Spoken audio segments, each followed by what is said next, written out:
सत श्री अकाल जी दा खालस टीवी देखने वाले देश दुनिया के साडे सारे दर्शकों का बहुत बहुत स्वागत है। पंजाब दीयां वड्डियां खबरां दे इस खास बुलेटिन दे नाल मैं हरशरण कौर। अज 23 जून है, दिन शुक्रवार है। नानकशाही संमत 555 के मुताबिक अज 9 हाड़ हो गया।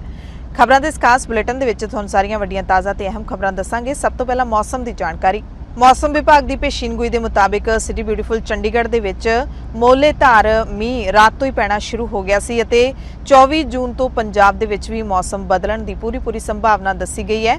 25 जून तक कई जिलों के विच तेज़ धूड़ भरियां हवावां चलण की संभावना है ते 25 जून तो प्री मॉनसून उत्तरी पंजाब के खेतरां दे विच दस्तक भी देवेगी। इस तो बाद पूरे पंजाब दे विच मॉनसून दे नाल जल थल होने की पूरी संभावना है। 25 तो 29 जून दरमियान पंजाब के 80 तो 90% खेतरां दे विच भारी मींह पै सकदा है। कल भी पंजाब हरियाणा ते चंडीगढ़ दे विच हल्के मींह दे नाल लोकां नूं गर्मी तो राहत मिली। हालांकि बहुत ज़्यादा मींह ना पैण करके धरती ज़्यादा गिल्ली ना होण करके मींह तो बाद हुम्मस वर्गी स्थिति बन गई सी ते लोक मुड़को मुड़की हुंदे देखे गए। पंजाब दीयां खबरां दस्सण तो पहला तुहानूं भारत दी एक वड्डी सियासी खबर दस दिंदे हां कि अज बिहार के पटना शहर दे विच भारत दीयां सारियां विरोधी पार्टियां इकट्ठियां होण जा रहीआं ने। विरोधी पार्टियां दी अज अहम मीटिंग है जिस विच शामिल होण दे लई पंजाब दे मुख मंत्री भगवंत मान अते दिल्ली दे मुख मंत्री अरविंद केजरीवाल भी उत्थे पहुंच चुके ने ते पंजाब दे मुख मंत्री भगवंत मान बिहार दी राजधानी पटना विखे पूरे परिवार समेत पहुंचे ने ते सब तो पहला पूरे परिवार ने तख्त सचखंड श्री हरमंदर जी पटना साहिब विखे मत्था टेकिया। इस मौके उन्हां दे नाल दिल्ली दे मुख मंत्री अरविंद केजरीवाल भी मौजूद सन। तख्त साहिब दी प्रबंधकी कमेटी दे वल्लों धार्मिक मोमेंटो दे के मुख मंत्रियों का स्वागत किया गया। मुख मंत्री भगवंत मान ने ट्वीट करके दस्सिया कि इत्थे पहुंच के गुरु चरनां दे विच मत्था टेक के पंजाब ते पंजाबियां समेत सिख संगत दी चढ़दी कला दे लई अरदास बेनती कीती। पश्चिमी बंगाल की मुख्यमंत्री ममता बनर्जी भी बिहार पहुंच चुके ने ते दूसरे सूबियां चों पहुंचण वाले वड्डे लीडरां दा बिहार के मुख्यमंत्री नीतीश कुमार समेत साबका मुख्यमंत्री लालू प्रसाद यादव निੱਘਾ स्वागत करते देखे गए। कल बिहार पहुंचण मौके ममता बनर्जी ने कहा कि सांझे परिवार वांगू इकट्ठियां एनडीए खिलाफ अगलियां 2024 दीयां चोणां लड़ांगे। हालांकि जानकारी मिल रही है कि जे आम आदमी पार्टी नूं कांग्रेस दा आर्डीनेंस दे मुद्दे ते समर्थन ना मिलिया तां इस मीटिंग दे विचों भगवंत मान ते अरविंद केजरीवाल वॉकआउट भी कर सकदे ने। इस वड्डी बैठक दे विच 6 मुख मंत्रियां समेत 15 पार्टियां दे लीडरां दे वल्लों हाज़री भरे जाण दी पूरी संभावना है। सूत्रों मुताबिक मीटिंग दौरान लीडरशिप के मुद्दे तो बचने की कोशिश की जाएगी। सांझा आधार कायम करने ते जोर दिता जाएगा। इस तो इलावा सीटां की वंड बारे भी कोई चर्चा ना होने की संभावना है। इस मीटिंग का खास मुद्दा है कि सारे जिहड़े लीडर ने विरोधी पार्टियां दे बीजेपी विरोधी फ्रंट बनाउण दे लई खाके ते विचार वटांदरा करनगे। सो शाम तक पता लग जाएगा कि इस मीटिंग दे विचों निकलदा की है। श्री अकाल तख्त साहिब के नवे बने जथेदार ज्ञानी रघबीर सिंह ने कल रस्मी तौर पर श्री अकाल तख्त साहिब की सेवा सांभ लई है। इस मौके एसजीपीसी प्रधान एडवोकेट हरजिंदर सिंह धामी समेत वख-वख सिख जथेबंदियां के लीडरां ने पहुंच के सिंह साहिब नूं दस्तारां भेंट कीतियां ਅਤੇ ਗਿਆਨੀ ਰਘਬੀਰ ਸਿੰਘ ਨੂੰ ਸ਼੍ਰੀ ਅਕਾਲ ਤਖਤ ਸਾਹਿਬ ਦੇ ਜਥੇਦਾਰ ਵਜੋਂ ਮਾਨਤਾ ਦਿੱਤੀ। ਇੱਥੇ ਪਹੁੰਚੇ ਤਖਤ ਸ੍ਰੀ ਦਮਦਮਾ ਸਾਹਿਬ ਦੇ ਜਥੇਦਾਰ ਅਤੇ ਸ਼੍ਰੀ ਅਕਾਲ ਤਖਤ ਸਾਹਿਬ ਦੇ ਸਾਬਕਾ ਕਾਰਜਕਾਰੀ ਜਥੇਦਾਰ ਗਿਆਨੀ ਹਰਪ੍ਰੀਤ ਸਿੰਘ ਨੇ ਸਿੱਧੇ ਤਾਂ ਨਹੀਂ ਪਰ ਅਸਿੱਧੇ ਤੌਰ ਤੇ ਇਸ਼ਾਰਿਆਂ ਦੇ ਵਿੱਚ ਜ਼ਰੂਰ ਦੱਸਿਆ ਹੈ ਕਿ ਉਹਨਾਂ ਨੇ ਦਬਾਅ ਕਾਰਨ ਅਹੁਦਾ ਛੱਡਿਆ ਹੈ ਜਾਂ ਫਿਰ ਉਹਨਾਂ ਨੂੰ ਛੱਡਣਾ ਪਿਆ ਹੈ। श्री अकाल तख्त साहिब ते कल होए इकट्ठ दे विच पहुंचे तकरीबन सारे सिख लीडरां ने पंजाब दे विच आम आदमी पार्टी दी सरकार दे वल्लों विधान सभा च जिहड़ा गुरुद्वारा सोध बिल पास किया गया है उस दी निखेधी कीती।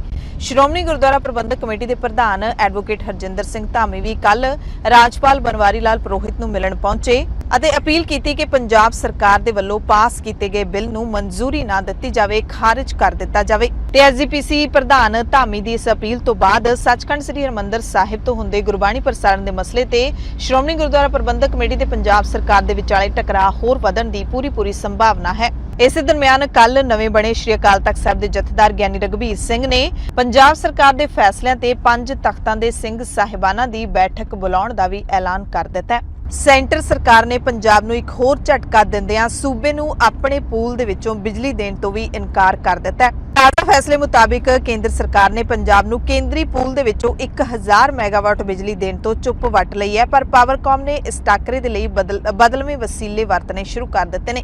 केंद्र ने हालांकि लंघे साल ही केंद्री पूल दे विचों झोने दी सीजन विच 1500 मैगावाट बिजली मध्य जून तो देनी शुरू कर दित्ती सी। उसे तहत ऐतकी मुख्यमंत्री भगवंत मान सरकार ने केंद्रीय ऊर्जा मंत्रालय नूं चिट्ठी लिख के ਝੋਨੇ ਦੇ ਸੀਜ਼ਨ ਮੌਕੇ 1500 ਮੈਗਾਵਾਟ ਬਿਜਲੀ ਦੀ ਮੰਗ ਕੀਤੀ ਸੀ, ਪਰ ਕੇਂਦਰ ਨੇ ਹਾਲੇ ਤੱਕ ਕੋਈ ਹੁੰਗਾਰਾ ਨਹੀਂ ਭਰਿਆ ਤੇ ਹਾਲਾਤ ਇਧਰ ਇਹ ਨੇ ਕਿ ਪੰਜਾਬ ਦੇ ਖੇਤੀਬਾੜੀ ਸੈਕਟਰ ਵਿੱਚ ਬਿਜਲੀ ਦੀ ਮੰਗ ਦਾ ਅੰਕੜਾ 15000 ਮੈਗਾਵਾਟ ਨੂੰ ਪਾਰ ਵੀ ਕਰ ਗਿਆ। ਪੂਰੇ ਪੰਜਾਬ ਦੇ ਵਿੱਚ ਝੋਨੇ ਦੀ ਲੁਆਈ ਸ਼ੁਰੂ ਹੋ ਚੁੱਕੀ ਹੈ। ਬਿਜਲੀ ਦੀ ਮੰਗ ਦੇ ਵਿੱਚ ਇੱਕਦਮ ਵਾਧਾ ਪੰਜਾਬ ਸਰਕਾਰ ਦੇ ਲਈ ਔਖੀ ਘੜੀ ਜਾਂ ਪ੍ਰੀਖਿਆ ਦੀ ਘੜੀ ਕਿਹਾ ਜਾ ਸਕਦਾ ਹੈ। ਕੱਲ 22 ਜੂਨ ਨੂੰ ਸੂਬੇ ਦੇ ਵਿੱਚ ਬਿਜਲੀ ਦੀ ਮੰਗ 15054 ਮੈਗਾਵਾਟ ਹੋ ਗਈ, ਜੋ ਕਿ 15 ਜੂਨ ਨੂੰ ਕਰੀਬ 9000 ਮੈਗਾਵਾਟ ਸੀ। ਯਾਨੀ ਕਿ ਕੁਝ ਦਿਨਾਂ ਦੇ ਵਿੱਚ ਹੀ ਮੰਗ ਦੇ ਵਿੱਚ ਚੋਖਾ ਵਾਧਾ ਹੋਇਆ। ਭਾਵੇਂ ਇਸ ਵਕਤ ਪੰਜਾਬ ਦੇ ਸਾਰੇ ਤਾਪ ਬਿਜਲੀ ਘਰ ਚੱਲ ਰਹੇ ਨੇ, ਕਿਸੇ ਦੇ ਵਿੱਚ ਕੋਈ ਖਰਾਬੀ ਨਹੀਂ ਹੈ, ਪਰ ਫਿਰ ਵੀ ਪਾਵਰਕਾਮ ਨੂੰ ਪੰਜਾਬੀਆਂ ਦੀ ਬਿਜਲੀ ਦੀ ਮੰਗ ਨੂੰ ਪੂਰਾ ਕਰਨ ਦੇ ਲਈ ਅੱਡੀਆਂ ਰਗੜਨੀਆਂ ਪੈ ਰਹੀਆਂ ਨੇ। ਪਾਵਰਕਾਮ ਨੂੰ ਆਪਣੇ ਵਸੀਲਿਆਂ ਤੋਂ 6500 ਮੈਗਾਵਾਟ ਬਿਜਲੀ ਮਿਲ ਰਹੀ ਹੈ, 3000 ਮੈਗਾਵਾਟ ਬਿਜਲੀ ਬੈਂਕਿੰਗ ਵਿੱਚੋਂ ਮਿਲ ਰਹੀ ਹੈ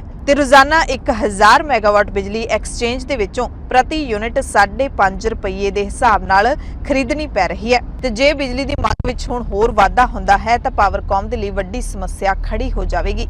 ਦੂਜੇ ਪਾਸੇ ਸੈਂਟਰ ਸਰਕਾਰ ਨੇ ਹਾਲੇ ਤੱਕ ਮੁੱਖ ਮੰਤਰੀ ਭਗਵੰਤ ਮਾਨ ਦੀ ਚਿੱਠੀ ਦਾ ਕੋਈ ਜਵਾਬ ਨਹੀਂ ਦਿੱਤਾ, ਕੋਈ ਹੁੰਗਾਰਾ ਨਹੀਂ ਭਰਿਆ ਤਾਂ ਪੰਜਾਬ ਸਰਕਾਰ ਦੀ ਘਬਰਾਹਟ ਵਧਣੀ ਵੀ ਲਾਜ਼ਮੀ ਹੈ। ਪੰਜਾਬ ਦੇ ਖੇਤਾਂ ਨੂੰ ਜਾਂਦੇ ਨਹਿਰੀ ਪਾਣੀ ਦੀ ਗੱਲ ਕਰ ਲਈਏ ਤਾਂ ਮੁੱਖ ਮੰਤਰੀ ਭਗਵੰਤ ਮਾਨ ਨੇ ਕੱਲ ਫਿਰ ਦਾਅਵਾ ਕੀਤਾ ਹੈ ਕਿ ਸੂਬੇ ਦੇ ਵਿੱਚ ਟੇਲਾਂ ਤੇ ਆਖਰੀ ਖੇਤਾਂ ਤੱਕ ਨਹਿਰੀ ਪਾਣੀ ਦੀ ਸਪਲਾਈ ਨੂੰ ਯਕੀਨੀ ਬਣਾਉਣ ਦੇ ਲਈ ਉਹਨਾਂ ਦੀ ਸਰਕਾਰ ਪੂਰੇ ਯਤਨ ਕਰ ਰਹੀ ਹੈ।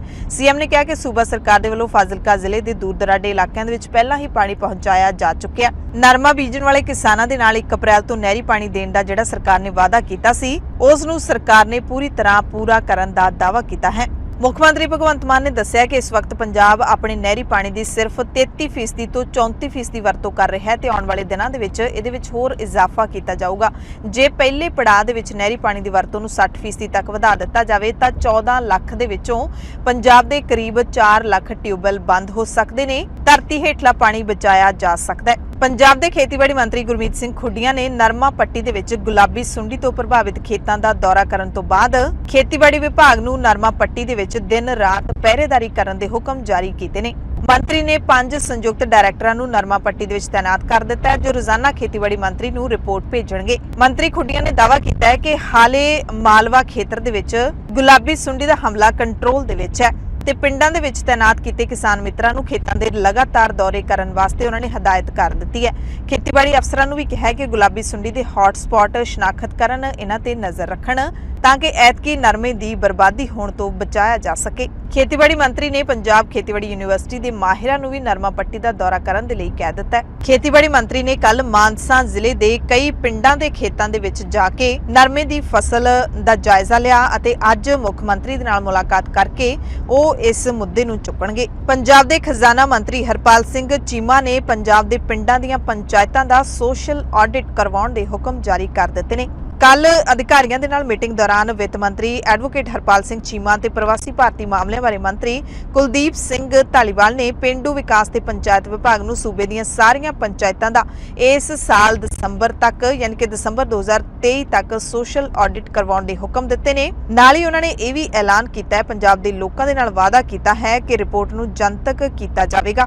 ਕੈਬਨਿਟ ਸਬ ਕਮੇਟੀ ਨੇ ਵਿਭਾਗ ਨੂੰ ਪੰਚਾਇਤੀ ਜ਼ਮੀਨਾਂ ਦੀ ਬੋਲੀ ਮੌਕੇ ਵੀਡੀਓਗ੍ਰਾਫੀ ਵੀ ਜ਼ਰੂਰੀ ਬਣਾਉਣ ਦੇ ਲਈ ਕਿਹਾ।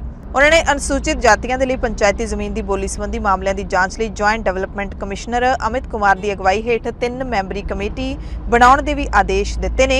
ਇਹ ਕਮੇਟੀ ਪਟਿਆਲਾ ਤੇ ਹੋਰਨਾਂ ਜ਼ਿਲ੍ਹਿਆਂ ਦੇ ਨਾਲ ਸੰਬੰਧਿਤ ਮਾਮਲਿਆਂ ਦੀ ਜਾਂਚ ਕਰਕੇ 15 ਦਿਨਾਂ ਦੇ ਵਿੱਚ ਮੰਤਰੀਆਂ ਨੂੰ ਰਿਪੋਰਟ ਸੌਂਪੇਗੀ। ਲੁਧਿਆਣਾ ਦੇ ਪਾਇਲ ਹਲਕੇ ਦੇ ਵਿੱਚ ਕੱਲ ਹਾਈਡਰੋਜਨ ਗੈਸ ਵਾਲੀ ਗੱਡੀ ਨੂੰ ਅੱਗ ਲੱਗਣ ਕਾਰਨ ਵੱਡਾ ਹਾਦਸਾ ਹੋਣ ਤੋਂ ਟਲ ਗਿਆ। ਪਾਇਲ ਰਾੜਾ ਸਾਹਿਬ ਰੋਡ ਤੇ ਪਿੰਡ ਘੁਡਾਣੀ ਖੁਰਦ ਦੇ ਨੇੜੇ ਹਾਈਡਰੋਜਨ ਗੈਸ ਦੇ ਨਾਲ ਭਰੇ ਸਿਲੰਡਰਾਂ ਵਾਲੀ ਗੱਡੀ ਨੂੰ ਰੁੱਖ ਨਾਲ ਟਕਰਾਉਣ ਤੋਂ ਬਾਅਦ ਅੱਗ ਲੱਗ ਗਈ, ਜਿਸ ਕਾਰਨ ਗੱਡੀ ਵਿੱਚ ਰੱਖੇ 285 ਸਿਲੰਡਰ ਸੜ ਕੇ ਸੁਆਹ ਹੋ ਗਏ। ਹਾਲਾਂਕਿ ਜਾਨੀ ਨੁਕਸਾਨ ਤੋਂ ਬਚਾ ਰਿਹਾ ਹੈ। 285 ਸਿਲੰਡਰ ਸੜਨ ਕਾਰਨ 50 ਲੱਖ ਰੁਪਏ ਦਾ ਨੁਕਸਾਨ ਹੋਣ ਦਾ ਖਦਸ਼ਾ ਹੈ। ਅੱਗ ਲੱਗਣ ਤੋਂ ਬਾਅਦ ਸਿਲੰਡਰਾਂ ਦੇ ਲਗਾਤਾਰ ਵਾਰ-ਵਾਰ ਧਮਾਕੇ ਹੋਏ। ਆਸ-ਪਾਸ ਦੇ ਇਲਾਕੇ ਦੇ ਲੋਕਾਂ ਵਿੱਚ ਦਹਿਸ਼ਤ ਫੈਲ ਗਈ। ਪਤਾ ਲੱਗਿਆ ਕਿ ਰਾਤ ਨੂੰ 11 ਵਜੇ ਦੇ ਕਰੀਬ ਗੱਡੀ ਜਦੋਂ ਰਾਜਪੁਰਾ ਤੋਂ ਰਾਏਕੋਟ ਜਾ ਰਹੀ ਸੀ ਤਾਂ ਅਗਲਾ ਟਾਇਰ ਫਟ ਗਿਆ। ਗੱਡੀ ਬੇਕਾਬੂ ਹੋ ਕੇ ਸੜਕ ਕਿਨਾਰੇ ਰੁੱਖਾਂ ਦੇ ਨਾਲ ਟਕਰਾਉਂਦੀ ਹੋਈ ਸੜਕ ਦੇ ਦੂਸਰੇ ਪਾਸੇ ਚਲੀ ਗਈ। ਰਾਹਤ ਦੀ ਗੱਲ ਇਹ ਰਹੀ ਕਿ ਰਾਤ ਦਾ ਵੇਲਾ ਹੋਣ ਕਰਕੇ ਜ਼ਿਆਦਾ ਟ੍ਰੈਫਿਕ ਨਹੀਂ ਸੀ ਤੇ ਕੋਈ ਹੋਰ ਵਾਹਨ ਇਸ ਗੱਡੀ ਦੀ ਚਪੇਟ ਵਿੱਚ ਆਉਣ ਤੋਂ ਵੀ ਬਚ ਗਿਆ। ਸਿਲੰਡਰਾਂ ਨੂੰ ਅੱਗ ਲੱਗਣ ਕਾਰਨ ਨੇੜਲੇ ਰੁੱਖ ਵੀ ਸੜ ਗਏ। ਅੱਗ ਤੇ ਕਾਬੂ ਪਾਉਣ ਦੇ ਲਈ ਫਾਇਰ ਬ੍ਰਿਗੇਡ ਦੀਆਂ ਗੱਡੀਆਂ ਪਹੁੰਚੀਆਂ, ਪਰ ਜਦੋਂ ਨੂੰ ਅੱਗ ਤੇ ਕਾਬੂ ਪਾਇਆ ਗਿਆ ਤਾਂ ਸਾਰੀ ਗੱਡੀ ਸਿਲੰਡਰਾਂ ਸਮੇਤ ਸੜ ਕੇ ਸੁਆਹ ਹੋ ਚੁੱਕੀ ਸੀ। ਡਰਾਈਵਰ ਨੇ ਗੱਡੀ 'ਚੋਂ ਛਾਲ ਮਾਰ ਕੇ ਆਪਣੀ ਜਾਨ ਬਚਾਈ।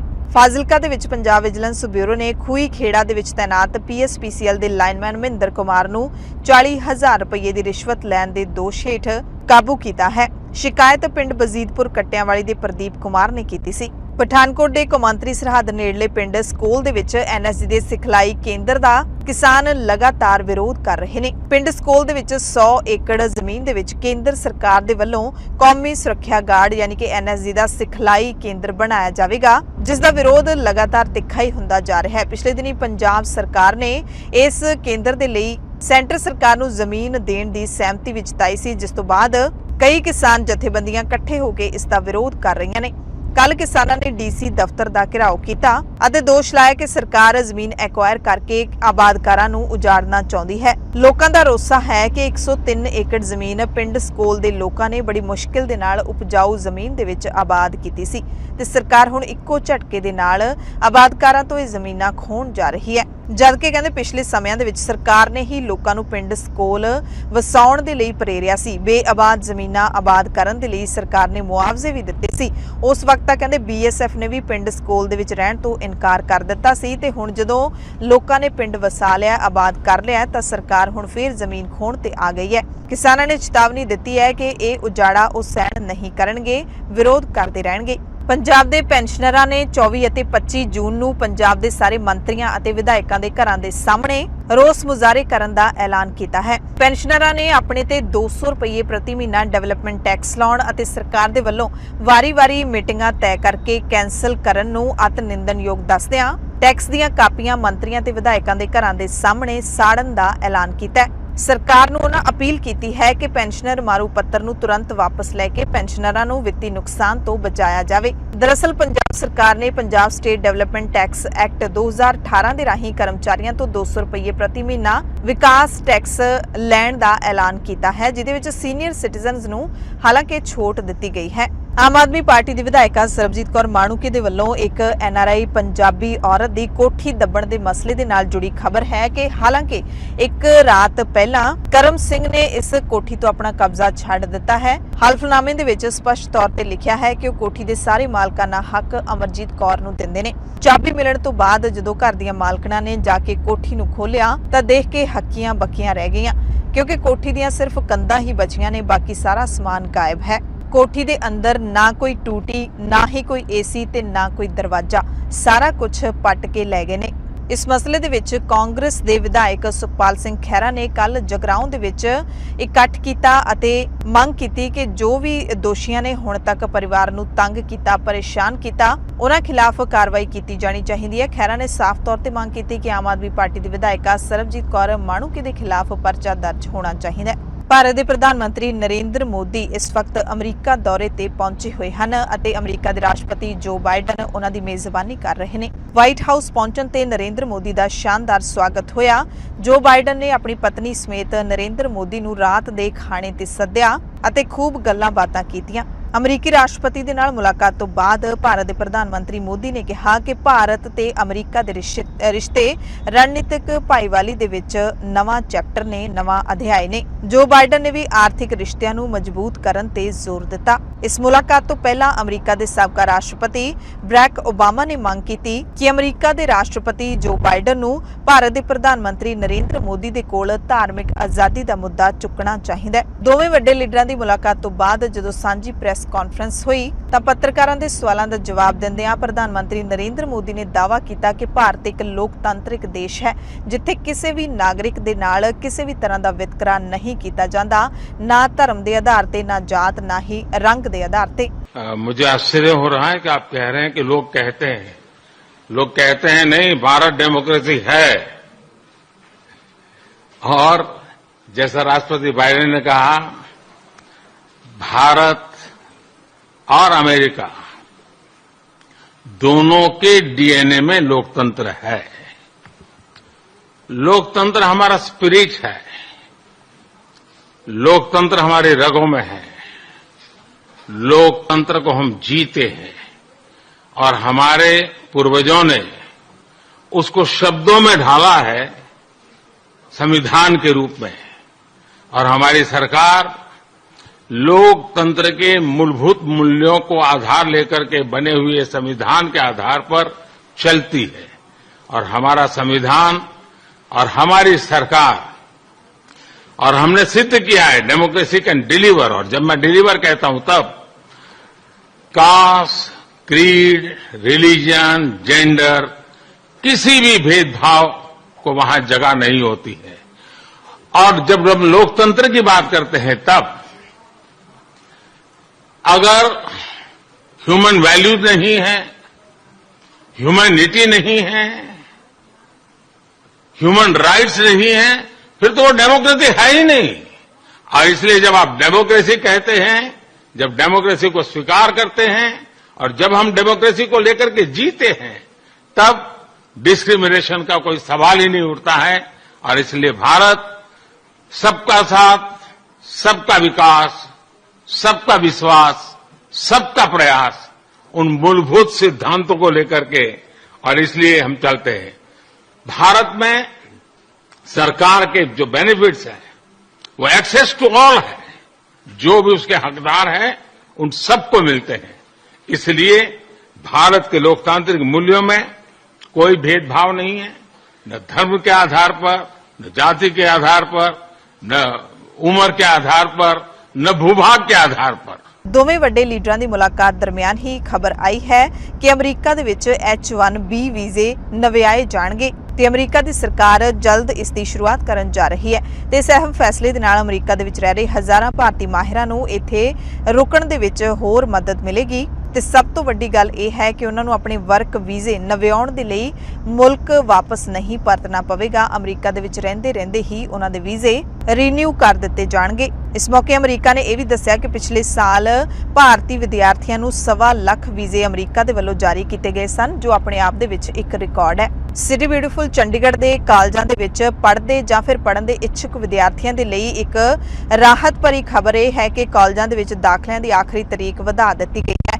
ਹੁਣ ਵਿਦਿਆਰਥੀ ਚੰਡੀਗੜ੍ਹ ਦੇ ਸਰਕਾਰੀ ਸਮੇਤ ਸਾਰੇ ਪ੍ਰਾਈਵੇਟ ਕਾਲਜਾਂ ਦੇ ਵਿੱਚ 28 ਜੂਨ ਤੱਕ ਅਰਜ਼ੀਆਂ ਦੇ ਸਕਦੇ ਨੇ।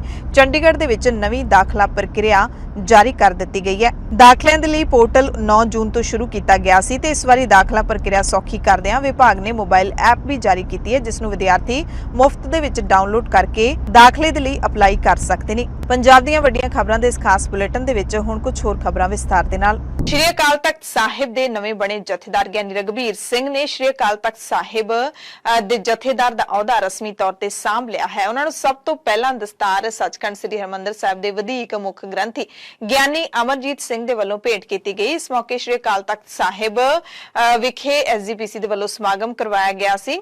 ਇਸ ਸੇਵਾ ਸੰਭਾਲ ਸਮਾਗਮ ਦੇ ਮੌਕੇ ਹਰਿਮੰਦਰ ਸਾਹਿਬ ਦੇ ਗ੍ਰੰਥੀ ਸਾਹਿਬਾਨ, ਸਾਰੇ ਤਖਤਾਂ ਦੇ ਜਥੇਦਾਰ ਸਾਹਿਬਾਨ, ਐਸਜੀਪੀਸੀ ਪ੍ਰਧਾਨ ਅਤੇ ਮੈਂਬਰ, ਦਮਦਮੀ ਟਕਸਾਲ ਤੇ ਹੋਰ ਜਥੇਬੰਦੀਆਂ, ਨਿਹੰਗ ਸਿੰਘ ਜਥੇਬੰਦੀਆਂ, ਸਿੱਖ ਸੰਪਰਦਾਵਾਂ ਤੇ ਸਭਾ ਸੁਸਾਇਟੀਆਂ ਦੇ ਨੁਮਾਇੰਦਿਆਂ ਦੇ ਵੱਲੋਂ ਨਵੇਂ ਨਿਯੁਕਤ ਕੀਤੇ ਗਏ ਜਥੇਦਾਰ ਗਿਆਨੀ ਰਘਬੀਰ ਸਿੰਘ ਨੂੰ ਦਸਤਾਰਾਂ ਭੇਟ ਕਰਕੇ ਆਪੋ ਆਪਣੀਆਂ ਜਥੇਬੰਦੀਆਂ ਦੇ ਵੱਲੋਂ ਜਥੇਦਾਰ ਨੂੰ ਮਾਨਤਾ ਦਿੱਤੀ ਗਈ। ਇਸ ਤੋਂ ਪਹਿਲਾਂ ਗੁਰਬਾਣੀ ਕੀਰਤਨ ਗਾਇਨ ਕੀਤਾ ਗਿਆ, ਅਰਦਾਸ ਵੀ ਹੋਈ।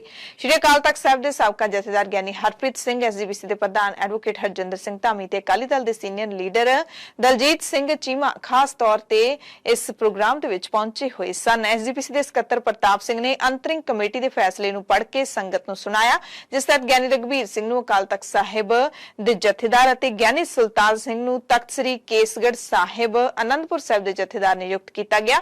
ਐਸਜੀਪੀਸੀ ਦੇ ਵੱਲੋਂ ਗਿਆਨੀ ਰਘਬੀਰ ਸਿੰਘ ਨੂੰ ਸੱਚਖੰਡ ਸ੍ਰੀ ਹਰਿਮੰਦਰ ਸਾਹਿਬ ਦੇ ਹੈੱਡ ਗ੍ਰੰਥੀ ਵੀ ਨਿਯੁਕਤ ਕੀਤਾ ਗਿਆ। ਇਸ ਤੋਂ ਪਹਿਲਾਂ ਉਹ ਤਖਤ ਸ੍ਰੀ ਕੇਸਗੜ੍ਹ ਸਾਹਿਬ ਦੇ ਜਥੇਦਾਰ ਹੁੰਦੇ ਸੀ। ਰਸਮੀ ਤੌਰ ਤੇ ਸੇਵਾ ਸਾਂਭਣ ਤੋਂ ਬਾਅਦ ਪੱਤਰਕਾਰਾਂ ਦੇ ਨਾਲ ਗੱਲਬਾਤ ਕਰਦਿਆਂ ਜਥੇਦਾਰ ਗਿਆਨੀ ਰਘਬੀਰ ਸਿੰਘ ਨੇ ਕਿਹਾ ਕਿ ਪੰਥਕ ਏਕਤਾ ਅੱਜ ਸਮੇਂ ਦੀ ਲੋੜ ਹੈ। ਇਸ ਦੇ ਲਈ ਸ਼੍ਰੀ ਅਕਾਲ ਤਖਤ ਸਾਹਿਬ ਤੋਂ ਹਰ ਸੰਭਵ ਯਤਨ ਕੀਤਾ ਜਾਊਗਾ। ਧਰਮ ਪ੍ਰਚਾਰ ਤੇ ਅੰਮ੍ਰਿਤ ਸੰਚਾਰ ਲਹਿਰ ਨੂੰ ਹੋਰ ਪ੍ਰਚੰਡ ਕੀਤਾ ਜਾਊਗਾ, ਤੇਜ਼ ਕੀਤਾ ਜਾਊਗਾ, ਜਿਸ ਨਾਲ ਧਰਮ ਪਰਿਵਰਤਨ ਦੇ ਮਾਮਲਿਆਂ ਦੇ ਵਿੱਚ ਕਮੀ ਆਵੇਗੀ। ਜਥੇਦਾਰ ਨੇ ਬੰਦੀ ਸਿੰਘਾਂ ਦੀ ਰਿਹਾਈ ਦਾ ਵੀ ਸਰਕਾਰ ਨੂੰ ਨਿਰਦੇਸ਼ ਦਿੰਦਿਆਂ ਕਿਹਾ ਕਿ ਸਿੰਘਾਂ ਦੀ ਰਿਹਾਈ ਛੇਤੀ ਹੋਣੀ ਚਾਹੀਦੀ ਹੈ। ਹੱਲ ਜਿਹੜਾ ਉਹ ਹੈ ਧਰਮ ਪ੍ਰਚਾਰ ਸ਼੍ਰੋਮਣੀ ਗੁਰਦੁਆਰਾ ਪ੍ਰਬੰਧਕ ਕਮੇਟੀ ਵੱਲੋਂ ਪਹਿਲਾਂ ਵੀ ਬਹੁਤ ਯਤਨ ਕੀਤੇ ਜਾ ਰਹੇ ਨੇ, ਕੀਤਾ ਜਾ ਰਿਹਾ। ਧਰਮ ਪ੍ਰਚਾਰ ਦੀ ਲਹਿਰ ਨੂੰ ਅੰਮ੍ਰਿਤ ਸੰਚਾਰ ਜਿਹੜੇ ਨੇ ਉਹ ਲਹਿਰ ਨੂੰ ਪ੍ਰਚੰਡ ਕੀਤਾ ਜਾਊਗਾ ਤੇ ਸਾਡੀਆਂ ਬਹੁਤ ਸਾਰੀਆਂ ਚੁਣੌਤੀਆਂ ਜਿਹੜੀਆਂ ਨੇ ਉਹ ਹੱਲ ਹੋ ਜਾਣਗੀਆਂ। ਸਾਰਾ ਕੁਝ ਧਰਮ ਪ੍ਰਚਾਰ ਕਰਨ ਦੇ ਨਾਲ ਧਰਮ ਪਰਿਵਰਤਨ ਵੀ ਜਿਹੜਾ ਹੋ ਰਿਹਾ ਉਹ ਵੀ ਉਹਦੇ ਵਿੱਚ ਕਾਫੀ ਵੱਡੀ ਗ੍ਰੋਥ ਜਿਹੜੀ ਹੈ ਉਹ ਆਏਗੀ। ਸਿੰਘ ਸਾਹਿਬ ਪੰਜਾਬ ਨੇ ਸਰ ਸਿੱਖ ਸਾਹਿਬ ਦਾ ਹੁਕਮ ਨਹੀਂ ਮੰਨਿਆ ਜੀ। ਦੇਖਦੇ ਹਾਂ ਸੱਤ ਸਿੰਘਾਂ ਨਾਲ ਸਲਾਹ ਕਰਕੇ। ਇਸ ਮੌਕੇ ਜਥੇਦਾਰ ਨੇ ਸਾਰੀ ਸਿੱਖ ਕੌਮ ਦਾ ਧੰਨਵਾਦ ਕਰਦਿਆਂ ਮੁੱਖ ਮੰਤਰੀ ਭਗਵੰਤ ਮਾਨ ਦੇ ਵੱਲੋਂ ਦਾੜੀ ਨੂੰ ਲੈ ਕੇ ਕੀਤੀ ਟਿੱਪਣੀ ਨੂੰ ਮੰਦਭਾਗਾ ਕਰਾਰ ਦਿੱਤਾ ਤੇ ਇਸ ਬਾਰੇ ਸੀਐਮ ਨੂੰ ਸ਼੍ਰੀ ਅਕਾਲ ਤਖਤ ਸਾਹਿਬ ਵਿਖੇ ਤਲਬ ਕਰਨ ਵਾਲੇ ਸਵਾਲ ਤੇ ਕਿਹਾ ਕਿ ਸਿੰਘ ਸਾਹਿਬਾਨਾਂ ਦੇ ਨਾਲ ਵਿਚਾਰ ਕਰਕੇ ਹੀ ਕੋਈ ਫੈਸਲਾ ਲਿਆ ਜਾਵੇਗਾ। ਪੰਜਾਬ ਸਰਕਾਰ ਦੇ ਗੁਰਬਾਣੀ ਐਕਟ ਬਾਰੇ ਕੀਤੀ ਕਾਰਵਾਈ ਨੂੰ ਗਲਤ ਦੱਸਦਿਆਂ ਜਥੇਦਾਰ ਨੇ ਪੰਜੇ ਤਖਤਾਂ ਦੇ ਜਥੇਦਾਰਾਂ ਦੀ ਮੀਟਿੰਗ ਬੁਲਾਏ ਜਾਣ ਦਾ ਵੀ ਐਲਾਨ ਕਰ ਦਿੱਤਾ ਤੇ ਕਿਹਾ ਕਿ ਸਰਕਾਰ ਨੂੰ ਇੰਤਜ਼ਾਰ ਕਰਨਾ ਚਾਹੀਦਾ ਸੀ। ਪੰਜਾਬ ਸਰਕਾਰ ਐਸਜੀਪੀਸੀ ਨੂੰ ਤੋੜਨ ਦਾ ਯਤਨ ਕਰ ਰਹੀ ਹੈ। ਸ਼੍ਰੀ ਅਕਾਲ ਤਖਤ ਸਾਹਿਬ ਜੀ ਦੇ ਮੁੱਖ ਸੇਵਾਦਾਰ ਦੀ ਸੇਵਾ ਸੌਂਪਣਾ ਕੀਤੀ ਹੈ। ਦਾਸ ਸਮੁੱਚੇ ਹੀ ਖਾਲਸਾ ਪੰਥ ਦਾ ਤਹਿ ਦਿਲੋਂ ਧੰਨਵਾਦੀ ਹੈ ਔਰ ਰਿਣੀ ਹੈ, ਜਿਨ੍ਹਾਂ ਨੇ ਸਤਿਗੁਰਾਂ ਦੇ ਪਾਵਨ ਸਥਾਨ ਦੀ ਪਾਵਨ ਤਖਤ ਦੀ ਸੇਵਾ ਸੌਂਪੀ ਹੈ। ਸਮੁੱਚੇ ਖਾਲਸਾ ਪੰਥ ਦਾ ਦਾਸ ਵੱਲੋਂ ਬਹੁਤ ਬਹੁਤ ਧੰਨਵਾਦ ਹੈ। ਜੋ ਵੀ ਸੰਭਵ ਯਤਨ ਹੋਇਆ ਉਹ ਸਮੁੱਚੇ ਪੰਥ ਨੂੰ ਇੱਕ ਕਰਨ ਵਾਸਤੇ ਕੀਤਾ ਜਾਊਗਾ, ਕਿਉਂਕਿ ਜੋ ਪੰਥ ਧੜਿਆਂ ਵਿੱਚ ਵੰਡਿਆ ਹੋਇਆ ਇਹ ਬੜੀ ਮੰਦਭਾਗੀ ਗੱਲ ਹੈ ਕਿ ਵਿਧਾਨ ਸਭਾ ਵਰਗਾ ਜਿਹੜਾ ਪਵਿੱਤਰ ਪਲੇਟਫਾਰਮ ਹੈ ਉੱਥੇ ਆਪਣਾ ਕਿਸੇ ਦੇ ਦਾੜੀ ਦਾ ਮਜ਼ਾਕ ਉਡਾਉਣਾ ਜਾਂ ਕਿਸੇ ਦੇ ਜੋ ਹੈ ਬਹੁਤ ਵੱਡੀ ਜੋ ਮਜ਼ਾਕ ਉਡਾਇਆ ਕਿ ਬਹੁਤ ਮਾੜੀ ਗੱਲ ਹੈ। ਬਹੁਤ ਮਾੜੀ ਗੱਲ ਹੈ। ਸੋਸ਼ਲ ਮੀਡੀਆ ਤੇ ਵੀ ਮੰਗ ਕੀਤੀ ਜਾ ਰਹੀ ਹੈ ਕਿ ਭਗਵੰਤ ਮਾਨ ਨੂੰ ਤਲਬ ਕੀਤਾ ਜਾਵੇ। ਸਲਾਹ ਕਰਾਂਗੇ ਸਾਥੀ ਸਿੰਘ ਸਾਹਿਬਾਨਾਂ ਨਾਲ ਸਲਾਹ ਕਰਕੇ ਜੋ ਅਗਲਾ ਵਿਚਾਰ ਹੋਏਗਾ ਫਿਰ ਕਰਾਂਗੇ। ਤਲਬ ਕੀਤਾ ਜਾ ਸਕਦਾ ਨਹੀਂ ਪੱਤਲ ਹੋਣੀ ਬਸ। ਇਸ ਮੌਕੇ ਐਸਜੀਪੀਸੀ ਪ੍ਰਧਾਨ ਐਡਵੋਕੇਟ ਹਰਜਿੰਦਰ ਸਿੰਘ ਧਾਮੀ ਨੇ ਵੀ ਸੰਗਤ ਨੂੰ ਸੰਬੋਧਨ ਕਰਦਿਆਂ ਜਥੇਦਾਰ ਰਘਬੀਰ ਸਿੰਘ ਨੂੰ ਵਧਾਈ ਦਿੱਤੀ ਅਤੇ ਕਿਹਾ ਕਿ ਗੁਰੂ ਸਾਹਿਬ ਜਥੇਦਾਰ ਸਾਹਿਬ ਨੂੰ ਚੁਣੌਤੀਆਂ ਦੇ ਨਾਲ ਲੜਨ ਦੀ ਤਾਕਤ ਬਖਸ਼ਣ। ਅੱਜ ਤਖਤ ਸ੍ਰੀ ਅਕਾਲ ਤਖਤ ਸਾਹਿਬ ਜੀ ਨੇ ਜਥੇਦਾਰ ਦੀ ਸੇਵਾ ਤੇ ਸੰਭਾਲ ਸਿੰਘ ਸਾਹਿਬ ਗਿਆਨੀ ਰਘਬੀਰ ਸਿੰਘ ਜੀ ਨੇ ਸਾਂਭੀ ਆ। ਗੁਰੂ ਸਾਹਿਬ ਨੇ ਕਿਰਪਾ ਕੀਤੀ, ਪੰਥ ਨੇ ਸਾਰੇ ਨੇ ਇਕੱਤਰ ਹੋ ਕੇ ਉਹਨਾਂ ਨੂੰ ਅੱਜ ਸੇਵਾ ਤੇ ਸੁਸ਼ੋਭਿਤ ਕੀਤਾ। ਸਿੰਘ ਸਾਹਿਬ ਨੂੰ ਜਿੱਥੇ ਬਹੁਤ ਬਹੁਤ ਵਧਾਈ ਦਿੰਦਾ, ਉੱਥੇ ਸਮੁੱਚੇ ਪੰਥ ਨੂੰ ਵੀ ਵਧਾਈ ਦਿੰਦਾ ਕਿ ਸਿੰਘ ਸਾਹਿਬ ਗਿਆਨੀ ਰਘਬੀਰ ਸਿੰਘ ਜੀ ਬਤੌਰ ਪੰਜ ਪਿਆਰੇ, ਉਸ ਤੋਂ ਇਲਾਵਾ ਬਤੌਰ ਗ੍ਰੰਥੀ ਤੇ ਬਤੌਰ ਜਥੇਦਾਰ ਸ੍ਰੀ ਕੇਸਗੜ੍ਹ ਸਾਹਿਬ ਸੇਵਾ ਨਿਭਾਉਂਦੇ ਰਹੇ ਆ। ਸਮਾਂ ਚੁਣੌਤੀਆਂ ਭਰਾ ਆ, ਪਰ ਇਸ ਸਮੇਂ ਦੇ ਉੱਤੇ ਮੈਂ ਸਮਝਦਾ ਸਮੇਂ ਤੇ ਸਹਿਜ ਦੇ ਨਾਲ ਸਿੰਘ ਸਾਹਿਬ ਯੋਗ ਅਗਵਾਈ ਕਰਨ। ਪ੍ਰਧਾਨ ਧਾਮੀ ਪੰਜਾਬ ਦੇ ਮੁੱਖ ਮੰਤਰੀ ਭਗਵੰਤ ਮਾਨ ਤੇ ਇਸ ਮੌਕੇ ਰੱਜ ਕੇ ਵਰੇ ਧਾਮੀ ਨੇ ਪੰਜਾਬ ਵਿਧਾਨ ਸਭਾ ਦੇ ਵਿੱਚ ਪਾਵਨ ਬਾਣੀ ਦੇ ਰਚੇਤਾ ਭਗਤ ਸਾਹਿਬਾਨਾਂ ਦੇ ਨਾਮ ਨਿਰਾਦਰ ਦੇ ਨਾਲ ਲੈਣ ਦੀ ਵੀ ਜ਼ੋਰਦਾਰ ਨਿਖੇਧੀ ਕੀਤੀ। ਦਾੜੀ ਵਾਲੀ ਟਿੱਪਣੀ ਦੀ ਵੀ ਨਿਖੇਧੀ ਕੀਤੀ ਅਤੇ ਗੁਰਬਾਣੀ ਦੇ ਨਾਮ ਤੇ ਸਿਆਸੀ ਰੋਟੀਆਂ ਸੇਕਣ ਦਾ ਇਲਜ਼ਾਮ ਲਾਇਆ। ਦਾਅਵਾ ਕੀਤਾ ਕਿ ਪੀਟੀਸੀ ਚੈਨਲ ਨਾਲ ਉਹਨਾਂ ਦਾ ਕੋਈ ਨਿੱਜੀ ਸਰੋਕਾਰ ਹੀ ਨਹੀਂ ਹੈ। ਉਹਨਾਂ ਨੇ ਮੁੱਖ ਮੰਤਰੀ ਨੂੰ ਸਵਾਲ ਕਰਦਿਆਂ ਕਿਹਾ ਕਿ ਦਿੱਲੀ ਦੇ ਵਿੱਚ ਤੁਹਾਡੇ ਲਾਲਾ ਜੀ ਪ੍ਰੋਫੈਸਰ ਦਵਿੰਦਰਪਾਲ ਸਿੰਘ ਭੁੱਲਰ ਦੀ ਰਿਹਾਈ ਦੇ ਹੁਕਮਾਂ ਤੇ ਹਸਤਾਖਰ ਕਿਉਂ ਨਹੀਂ ਕਰਦੇ। ਡਿਬਰੂਗੜ੍ਹ ਜੇਲ੍ਹ ਦੇ ਵਿੱਚ ਬੰਦ ਸਿੰਘਾਂ ਦੇ ਮਸਲੇ ਤੇ ਵੀ ਧਾਮੀ ਨੇ ਸੀਐਮ ਨੂੰ ਘੇਰਿਆ। ਐਸਜੀਪੀਸੀ ਪ੍ਰਧਾਨ ਨੂੰ ਕਾਰਜਕਾਰੀ ਕਹਿਣ ਤੇ ਧਾਮੀ ਨੇ ਕਿਹਾ ਕਿ ਮੁੱਖ ਮੰਤਰੀ ਉਹਨਾਂ ਤੇ ਸਵਾਲ ਚੁੱਕਣ ਵਾਲੇ ਕੌਣ ਹੁੰਦੇ ਨੇ, ਉਹ ਜੇ ਸ਼੍ਰੋਮਣੀ ਕਮੇਟੀ ਦੇ ਪ੍ਰਧਾਨ ਹਨ ਤਾਂ ਕੇਂਦਰੀ ਕਾਨੂੰਨ ਦੇ ਮੁਤਾਬਿਕ ਹਨ। ਕਰਦੇ ਦਾੜੀ ਤੇ ਫਿਰ ਨਾਲ ਫਿਰ ਦਾੜੀ ਬੰਨੀ ਆ ਤੇ ਕਦੇ ਖੋਲੀ ਆ ਤੇ ਨਾਲ ਐਕਟਿੰਗ ਕਰਕੇ ਦੱਸਦੇ ਆ। ਮੈਂ ਪੁੱਛਦਾ ਕਿ ਉਸ ਪਵਿੱਤਰ ਗੁਰੂ ਨਾਨਕ ਦੇਵ ਪਾਤਸ਼ਾਹ ਦੀ ਗੁਰਬਾਣੀ ਦਾ ਉਹਦਾ ਨਿਰਾਦਰ ਤਾਂ ਨਹੀਂ ਕਿ ਸਾਫ ਸੂਰ ਦਸਤਾਰ ਸਿਰਾ, ਇਹਨਾਂ ਤਾਂ ਸਾਫ ਸੂਰ ਤੇ ਕੋਈ ਨਹੀਂ ਤੇ ਦਸਤਾਰਾਂ ਵੀ ਸਜਾਈਆਂ, ਉਹ ਦਸਤਾਰਾਂ ਵੀ ਦਿਖਾਉਣ ਨੂੰ ਸਜਾਈਆਂ ਆ, ਥੱਲੇ ਕੇਸ ਹੈ ਨਹੀਂ। ਮੈਂ ਸਮਝਦਾ ਬੜੀ ਵੱਡੀ ਨੇ ਉਹਦਾ ਲੰਘਣਾ ਕੀਤੀ ਆ, ਗੁਰਮਤਿ ਲੰਘਣਾ ਕੀਤੀ। ਘਰ ਘਰ ਕਹਿ ਕੇ ਇਹ ਗੱਲ ਕਹਿਣੀ ਕਿ ਅਸੀਂ ਘਰ ਘਰ ਚ ਗੁਰਬਾਣੀ ਪਹੁੰਚਾਵਾਂਗੇ, ਅਸੀਂ ਵੀ ਪਹੁੰਚਾਵਾਂਗੇ। ਅਸੀਂ ਸਾਰਾ ਤੈਅ ਕੀਤਾ ਆ ਤੇ ਸਿੰਘ ਸਾਹਿਬ ਨੇ ਇੱਕ ਆਦੇਸ਼ ਇਹਨਾਂ ਨੂੰ ਵੀ ਕੀਤਾ ਸੀ ਕਿ ਜਿਹੜੇ ਬੰਦੀ ਸਿੰਘ ਆ ਪੰਜਾਬ ਦੀ ਸਰਕਾਰ ਇਹ ਵੀ ਛਡਾਓ ਤੇ ਮਤਾ ਉਸੇ ਅਸੈਂਬਲੀ ਚ ਲੈ ਆਉਂਦੇ ਜੇ ਜ਼ਰੂਰਤ ਆ ਤਾਂ। ਫਿਰ ਉੱਥੇ ਕਿਉਂ ਨਹੀਂ ਮਤਾ ਲਿਆਂਦਾ। ਨਵੇਂ ਜਥੇਦਾਰ ਸਾਹਿਬ ਦੇ ਸੇਵਾ ਸੰਭਾਲ ਸਮਾਗਮ ਦੇ ਮੌਕੇ ਪਹੁੰਚੇ ਸ਼੍ਰੀ ਅਕਾਲ ਤਖਤ ਸਾਹਿਬ ਦੇ ਸਾਬਕਾ ਕਾਰਜਕਾਰੀ ਜਥੇਦਾਰ ਤੇ ਤਖਤ ਸ੍ਰੀ ਦਮਦਮਾ ਸਾਹਿਬ ਦੇ ਜਥੇਦਾਰ ਗਿਆਨੀ ਹਰਪ੍ਰੀਤ ਸਿੰਘ ਨੇ ਆਪਣੀ ਸਵੈ ਇੱਛਾ ਦੇ ਨਾਲ ਹੀ ਅਹੁਦਾ ਛੱਡਣ ਦਾ ਦਾਅਵਾ ਕੀਤਾ ਤੇ ਖੁਸ਼ੀ ਪ੍ਰਗਟਾਉਂਦਿਆਂ ਕਿਹਾ ਕਿ ਸਭ ਤੋਂ ਵੱਡੀ ਗੱਲ ਇਹ ਹੈ ਕਿ ਮੈਂ ਇੱਜ਼ਤ ਨਾਲ ਜਾ ਰਿਹਾ, ਕਿਸੇ ਤੋਂ ਕੋਈ ਨਿੱਜੀ ਕੰਮ ਨਹੀਂ ਲਿਆ, ਸਿਰਫ ਪੰਥ ਲਈ ਹੀ ਕਾਰਜ ਕੀਤੇ ਨੇ, ਆਪਣੀ ਸੇਵਾ ਨਿਡਰਤਾ ਅਤੇ ਸ਼ਰਧਾ ਦੇ ਨਾਲ ਨਿਭਾਈ। ਹਾਲਾਂਕਿ ਜਥੇਦਾਰ ਨੇ ਕਿਹਾ ਕਿ ਮੈਂ ਪਹਿਲਾਂ ਵੀ ਕਿਹਾ ਸੀ ਕਿ ਜਦੋਂ ਵੀ ਮੇਰੇ ਤੇ ਸਿਆਸੀ ਦਬਾਅ ਬਣੂਗਾ ਮੈਂ ਅਹੁਦਾ ਛੱਡ ਦੇਵਾਂਗਾ। ਦੇਵਾਂਗਾ। ਯਾਨੀ ਕਿ ਇੱਥੇ ਜਥੇਦਾਰ ਸਾਹਿਬ ਦਾ ਜਿਹੜਾ ਬਿਆਨ ਹੈ ਉਹ ਕਿਤੇ ਨਾ ਕਿਤੇ ਇਸ਼ਾਰਾ ਕਰਦਾ ਹੈ ਕਿ ਜੇ ਉਹਨਾਂ ਨੇ ਅਹੁਦਾ ਛੱਡਿਆ ਹੈ ਤਾਂ ਸ਼ਾਇਦ ਸਿਆਸੀ ਦਬਾਅ ਕਰਕੇ ਛੱਡਿਆ ਹੈ। ਹਾਲਾਂਕਿ ਉਹਨਾਂ ਨੇ ਇਹ ਵੀ ਸਪਸ਼ਟ ਕੀਤਾ ਹੈ ਕਿ ਉਹ ਸਵੈ ਇੱਛਾ ਦੇ ਨਾਲ ਅਹੁਦਾ ਛੱਡ ਕੇ ਜਾ ਰਹੇ ਨੇ। ਜਥੇਦਾਰ ਨੇ ਦੱਸਿਆ ਕਿ ਪਿੱਛੇ ਜਿਹੇ ਆਸਟ੍ਰੇਲੀਆ ਦੌਰੇ ਦੌਰਾਨ ਵੀ ਉਹਨਾਂ ਨੇ ਪੇਸ਼ਕਸ਼ ਕੀਤੀ ਸੀ ਕਿ ਮੈਂ ਇਸ ਸੇਵਾ ਤੋਂ ਮੁਕਤ ਹੋਣਾ ਚਾਹੁੰਦਾ ਹਾਂ ਤੇ ਉਹਨਾਂ ਨੇ ਕਿਹਾ ਸੀ ਕਿ ਐਸਜੀਪੀਸੀ ਨੂੰ ਮੈਂ ਸੁਨੇਹਾ ਭੇਜ ਦਿੱਤਾ ਸੀ ਕਿ ਜੇ ਸ਼੍ਰੋਮਣੀ ਕਮੇਟੀ ਚਾਹੁੰਦੀ ਹੈ ਤਾਂ ਉਹਨਾਂ ਤੋਂ ਦੋਵੇਂ ਤਖਤਾਂ ਦੀ ਸੇਵਾ ਲੈ ਕੇ ਕਿਸੇ ਯੋਗ ਗੁਰਸਿੱਖ ਨੂੰ ਇਹ ਸੇਵਾ ਸੌਂਪ ਦੇਵੇ। ਮੈਂ ਨਾ ਜੀ ਇੱਕ ਇੰਗਲੈਂਡ ਦੇ ਵਿੱਚ ਇੰਟਰਵਿਊ 'ਚ ਕਿਹਾ ਸੀ ਕਿ ਮੈਂ ਪ੍ਰੈਸ਼ਰ ਨਹੀਂ ਮੰਨਾਂਗਾ ਤੇ ਜਿੱਦੇ ਮੇਰੇ ਤੇ ਪ੍ਰੈਸ਼ਰ ਆਇਆ ਮੈਂ ਘਰੇ ਚੱਲ ਜਾਵਾਂਗਾ। ਮੈਂ ਘਰੇ ਚਲਾ ਗਿਆ।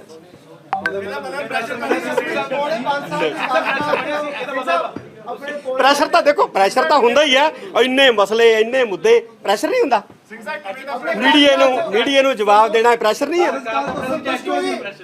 ਆਪਣੇ ਕਾਰਜਕਾਲ ਤੋਂ ਸੰਤੁਸ਼ਟ ਹੋ? ਕਿਵੇਂ? ਬਿਲਕੁਲ 100% 101%।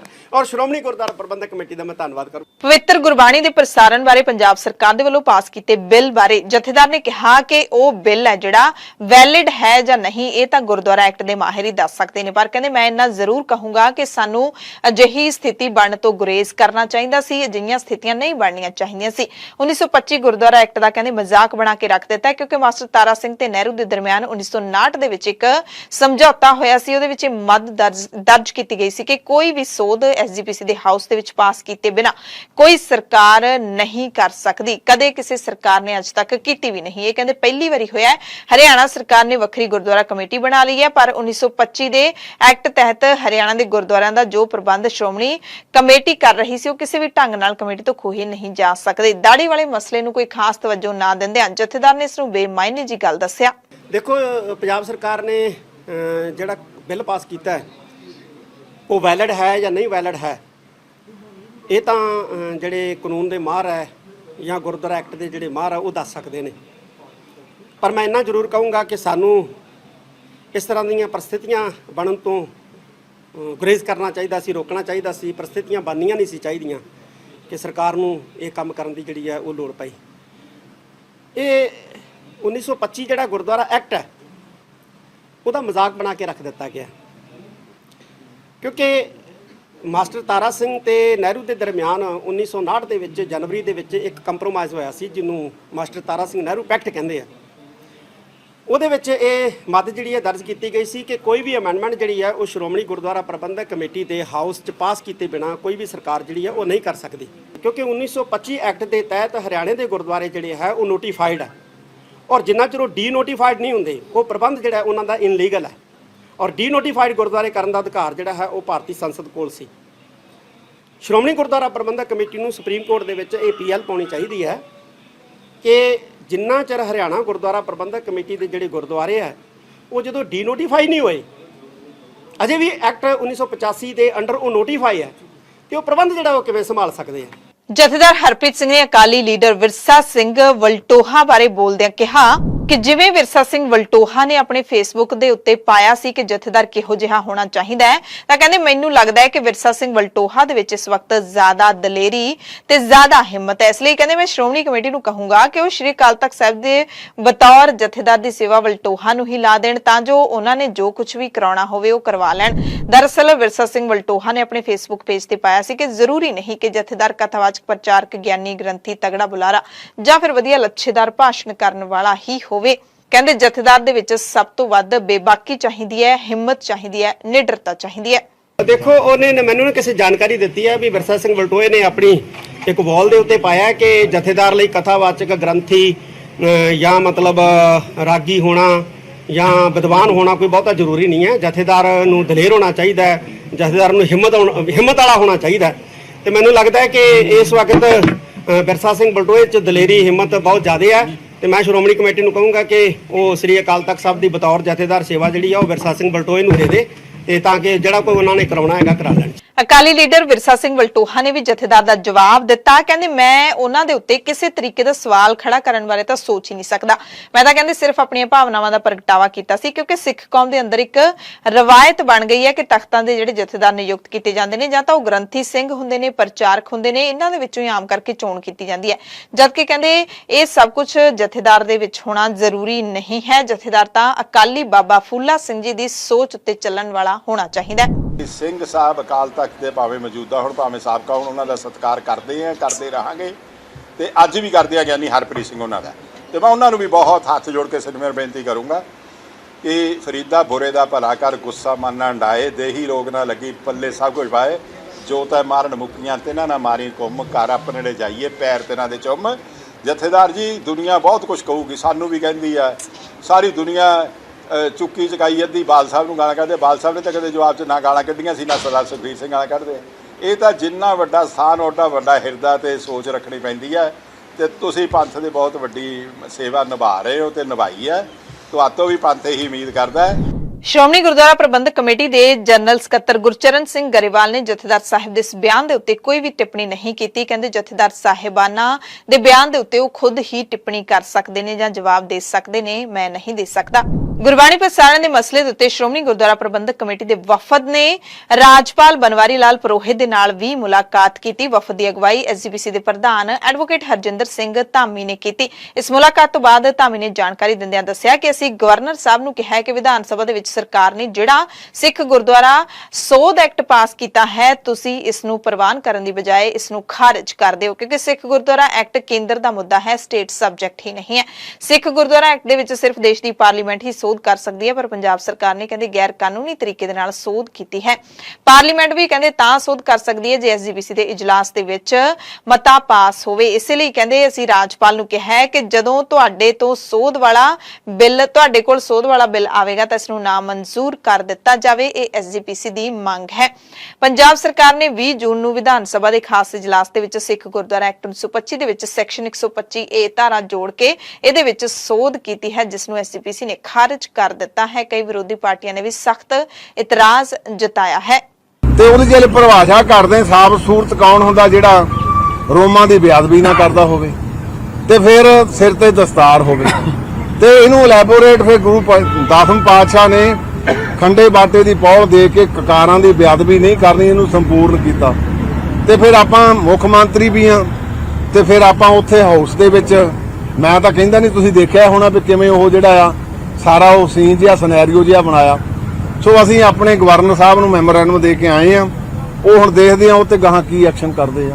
ਪ੍ਰਧਾਨ ਸਾਹਿਬ ਤੁਸੀਂ ਕਿਹਾ ਵੀ ਪਾਰਲੀਮੈਂਟ ਹੀ ਇਸ ਨੂੰ ਚੇਂਜ ਕਰ ਸਕਦੀ ਆ, ਇਹਦੇ ਬਾਰੇ ਤੁਸੀਂ ਕਾਨੂੰਨੀ ਕਿਹੜੀ ਕਾਰਵਾਈ ਕੀ ਕਰੋਗੇ? ਦੂਸਰਾ ਇਹ ਆ ਵੀ ਦਾੜੀ ਦੇ ਬਾਰੇ ਜਿਹੜਾ ਉਹਨਾਂ ਨੇ ਉੱਥੇ ਵਿਧਾਨ ਸਭਾ ਦੇ ਚੱਕਿਆ, ਉਹਦੇ ਬਾਰੇ ਤੁਸੀਂ ਕੋਈ ਮਾਣਹਾਨੀ ਦਾ ਦੇਖੋ ਜਿਹੜੀ ਉਹਨਾਂ ਦੇ ਬਿੱਲ ਵਾਲੀ ਗੱਲ ਆ, ਉਹ ਸਾਡਾ ਰਾਈਟ ਲੀਗਲ ਜਿਹੜਾ ਅੱਜ ਇਹੋ ਹੀ ਬਣਦਾ ਸੀ, ਕਿਉਂਕਿ ਇਹਨਾਂ ਕੋਲ ਬਿੱਲ ਆਉਣਾ ਆ ਅਪਰੂਵਲ ਲਈ। ਅਸੀਂ ਲੀਗਲ ਤੌਰ ਤੇ ਇਹ ਜਿਹੜੇ ਸਾਰੇ ਦਰਵਾਜ਼ਿਆਂ ਦੇ ਵਿੱਚੋਂ ਕੀ ਨਿਕਲਦਾ ਉਸ ਤੋਂ ਬਾਅਦ ਫਿਰ ਦੇਖਾਂਗੇ ਕੀ ਗਾਹਾਂ ਦਾ ਪ੍ਰੋਸੈਸ ਆ। ਸੋ ਦੂਜੀ ਗੱਲ ਇਹ, ਅਸੀਂ ਹੁਣ ਬੈਠ ਕੇ 26 ਤਰੀਕ ਨੂੰ ਹਾਊਸ ਸੱਦਿਆ, ਸ਼੍ਰੋਮਣੀ ਗੁਰਦੁਆਰਾ ਪ੍ਰਬੰਧਕ ਕਮੇਟੀ ਦਾ ਜਨਰਲ ਹਾਊਸ, ਜਿਹੜੇ ਸਾਰੇ ਮੈਂਬਰ ਆਉਣਗੇ। ਸੰਵਿਧਾਨ ਸਭਾ ਦੇ ਵਿੱਚ ਗੁਰਬਾਣੀ ਪ੍ਰਸਾਰਣ ਦਾ ਬਿੱਲ ਪਾਸ ਹੋਣ ਤੇ ਐਸਜੀਪੀਸੀ ਦੇ ਪ੍ਰਧਾਨ ਹਰਜਿੰਦਰ ਸਿੰਘ ਧਾਮੀ ਨੇ ਜਿੱਥੇ ਰਾਜਪਾਲ ਦੇ ਨਾਲ ਮੁਲਾਕਾਤ ਕਰਕੇ ਇਸ ਬਿੱਲ ਨੂੰ ਨਾਮਨਜ਼ੂਰ ਕਰਨ ਦੀ ਅਪੀਲ ਕੀਤੀ ਹੈ, ਉੱਥੇ ਇਸ ਤੋਂ ਪਹਿਲਾਂ ਸ਼੍ਰੀ ਅਕਾਲ ਤਖਤ ਸਾਹਿਬ ਦੇ ਸਾਬਕਾ ਕਾਰਜਕਾਰੀ ਜਥੇਦਾਰ ਗਿਆਨੀ ਹਰਪ੍ਰੀਤ ਸਿੰਘ ਨੇ ਵੀ ਕਿਹਾ ਸੀ ਕਿ ਸਾਨੂੰ ਇਸ ਤਰ੍ਹਾਂ ਦੀਆਂ ਸਥਿਤੀਆਂ ਬਣਨ ਤੋਂ ਗੁਰੇਜ਼ ਕਰਨਾ ਚਾਹੀਦਾ ਹੈ। ਹੁਣ ਪੰਥਕ ਸੇਵਕ ਜੁਝਾਰੂ ਸ਼ਖਸੀਅਤਾਂ ਨੇ ਸਰਕਾਰ ਤੇ ਐਸਜੀਪੀਸੀ ਦੋਵਾਂ ਨੂੰ ਗਲਤ ਦੱਸਦੇ ਹੋਏ ਕਰੜੇ ਹੱਥੀਂ ਲਿਆ ਹੈ। ਇਹਨਾਂ ਸ਼ਖਸੀਅਤਾਂ ਨੇ ਕਿਹਾ ਕਿ ਗੁਰਦੁਆਰਾ ਐਕਟ ਦੇ ਵਿੱਚ ਸੋਧ ਭਗਵੰਤ ਮਾਨ ਦਾ ਸਿੱਖਾਂ ਦੇ ਧਾਰਮਿਕ ਮਾਮਲਿਆਂ ਦੇ ਵਿੱਚ ਪੂਰਾ ਦਖਲ ਹੈ, ਪਰ ਐਸਜੀਪੀਸੀ ਵੱਲੋਂ ਕੀਰਤਨ ਪ੍ਰਸਾਰਣ ਦੇ ਲਈ ਟੈਂਡਰਾਂ ਦੀ ਗੱਲ ਵੀ ਬਾਦਲ ਪਰਿਵਾਰ ਨੂੰ ਲਾਹਾ ਦਿਵਾਉਣ ਵਾਲੀ ਗੁਰਮਤ ਵਿਰੋਧੀ ਸੋਚ ਹੀ ਹੈ।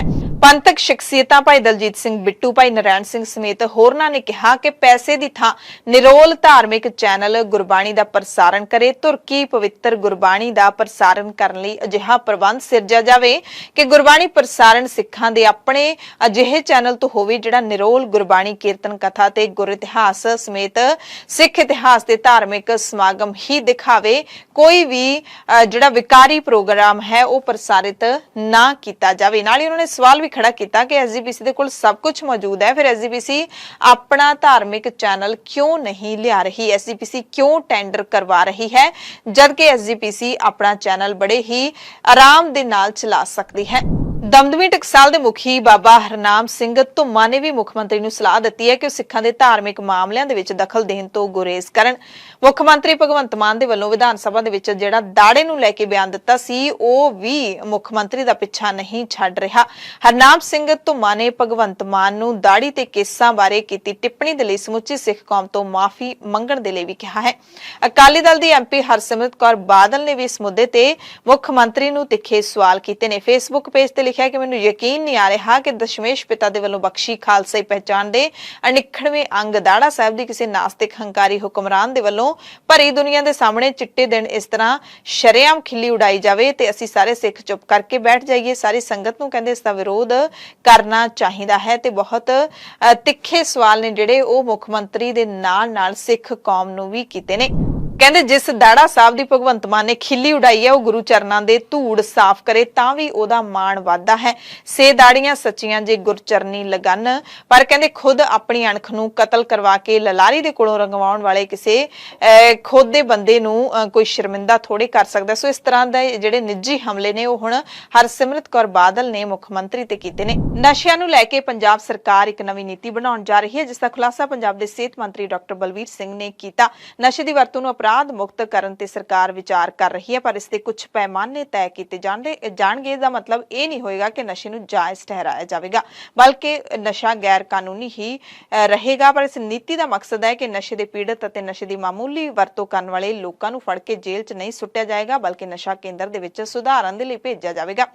ਸਿਹਤ ਮੰਤਰੀ ਨੇ ਸਪਸ਼ਟ ਕੀਤਾ ਕਿ ਨਸ਼ੇ ਦੀ ਸਮਗਲਿੰਗ ਦੇ ਵਿੱਚ ਸ਼ਾਮਿਲ ਲੋਕਾਂ ਦੇ ਖਿਲਾਫ ਪੁਲਿਸ ਸਖਤ ਕਾਰਵਾਈ ਹੀ ਕਰੇਗੀ।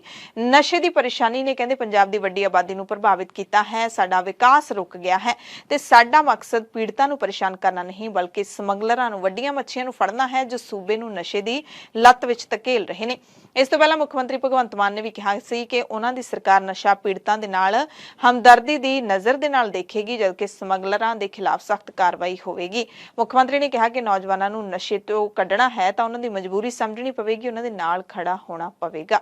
ਸੋ ਇਹ ਬਿਆਨ ਨੇ ਜਿਹੜੇ ਪੰਜਾਬ ਸਰਕਾਰ ਦੇ ਉਹ ਕਿਤੇ ਨਾ ਕਿਤੇ ਕੁਝ ਲੋਕਾਂ ਦੇ ਲਈ ਵਿਵਾਦਿਤ ਹੋ ਸਕਦੇ ਨੇ। ਪੰਜਾਬ ਦੇ ਟਰਾਂਸਪੋਰਟ ਮੰਤਰੀ ਲਾਲਜੀਤ ਸਿੰਘ ਭੁੱਲਰ ਨੇ ਸਕੱਤਰ ਟਰਾਂਸਪੋਰਟ ਤੇ ਡਾਇਰੈਕਟਰ ਸਟੇਟ ਟਰਾਂਸਪੋਰਟ ਨੂੰ ਹੁਕਮ ਦਿੱਤੇ ਨੇ ਕਿ ਉਹ 15 ਸਾਲ ਦੀ ਹੱਦ ਪਾਰ ਕਰ ਚੁੱਕੀਆਂ ਸਰਕਾਰੀ ਬੱਸਾਂ ਨੂੰ ਸਕ੍ਰੈਪ ਕਰਨ ਤਾਂ ਜੋ ਨਵੀਆਂ ਇਲੈਕਟ੍ਰਿਕ ਬੱਸਾਂ ਨੂੰ ਫਲੀਟ ਦੇ ਵਿੱਚ ਸ਼ਾਮਿਲ ਕੀਤਾ ਜਾ ਸਕੇ।